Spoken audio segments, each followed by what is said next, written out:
Welcome to Guide Guru. We hope this video helps. You'll start by preparing the essentials and mounting the camera. First, verify model, 12V or USB power, and micro SD card specs. This prevents recording failures.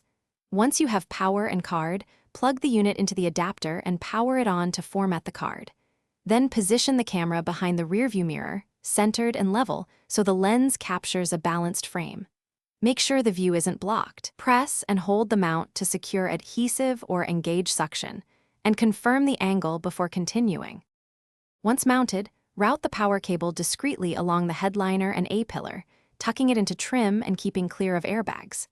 Now configure settings. Choose resolution and FPS for clarity versus file size, set loop record duration, and adjust G-sensor sensitivity so events lock files when needed. Enable parking mode if available and set exposure or WDR to handle bright skies and tunnels. Finally, make a short test recording to confirm framing, audio, and correct timestamp. Review playback and tweak settings as required. You're almost done.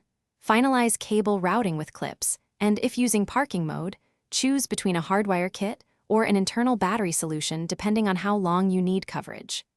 Make a habit of copying important clips off the micro SD to a computer or cloud, and reformat the card every 1 to 3 months to prevent corruption. If the camera won't boot, first check the vehicle fuse and power outlet, then test with a known good micro SD. And update firmware. Replacing the card or resetting often resolves most problems. Thanks for watching. Consider subscribing if we helped you today.